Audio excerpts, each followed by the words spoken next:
Welcome back to our channel. আজকে আমরা নিয়ে এসেছি আমাদের ছোট্ট রান্নাঘর অর্থাৎ ঘরোয়া রান্নাঘরের ব্লগ। এটা হলো দুধ চিংড়ি। তো দুধ চিংড়ি বানানোর জন্য প্রথমেই আমরা চিংড়ি মাছগুলোকে হলুদ এবং নুন দিয়ে ভালো করে মেখে রেখেছি। পেঁয়াজটা বেটে নিয়েছি, কড়াতে দিয়ে দিলাম তেল। এবার একে একে মাছগুলো ভেজে নেব। এরপর চলে আসি মশলার দিকে। তো মশলায় আমরা কি কি নিয়েছি দেখে নিই। তো নিয়েছি পেঁয়াজ বাটা, মিট মশলা, লঙ্কা গুঁড়ো, কাঁচা লঙ্কা বাটা এবং দুধ। তো ধীরে ধীরে মাছগুলোকে ভেজে নেব।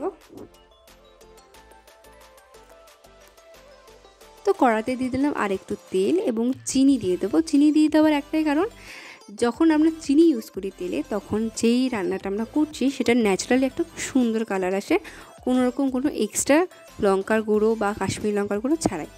তো তেলের মধ্যে দিয়ে দিলাম পেঁয়াজ বাটা। এটাকে নুন এবং হলুদ দিয়ে ভালো করে ভেজে নেব। তো আরেকটা ছোট্ট কথা গাইস, আজকে যেই রেসিপিটা তোমরা দেখতে পাচ্ছ, এত সুন্দর একটা রেসিপি, সেটা যদি তোমরা বাড়িতে নাই ট্রাই করো তাহলে তোমরা কীভাবে বুঝবে যে এটা কতটা সুন্দর খেতে। তো বাড়িতে অবশ্যই ট্রাই করো। আর একটা ছোট্ট অনুরোধ, যে প্রথম দিন থেকে যে ভিউজটা আমরা দেখতে পাচ্ছি সেটা কিন্তু আজকালের ভিডিও দেখতে পাচ্ছি না। তো তোমরা যদি আমার ভিডিওটা নাই দেখো তাহলে আমরা কিভাবে আগাবো। তো তোমরা অবশ্যই আমার চ্যানেলটাকে লাইক করো, শেয়ার করো, কমেন্ট করো এবং ভালো লাগলে অবশ্যই সাবস্ক্রাইব করো। আর কোনো রকম কোনো যদি ভুল ত্রুটি হয় অবশ্যই আমাদের ক্ষমা করে দিও এবং কমেন্টে অবশ্যই জানাবে। তো এরপর জল দিয়ে ভালো করে নাড়াচাড়া করে নিচ্ছি।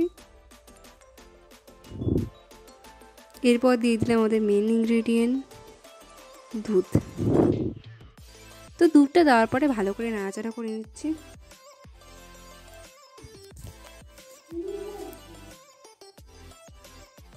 তো দেখতেই পাচ্ছ গাইস, ন্যাচারালি কালারটা কতটা পরিমাণে সুন্দর এসছে। তো এই জন্যই চিনিটা ব্যবহার করা। তোমরাও বাড়িতে এই ছোট্ট ট্রিকটা অবশ্যই কাজে লাগাবে। তো দিয়ে দিলাম জল।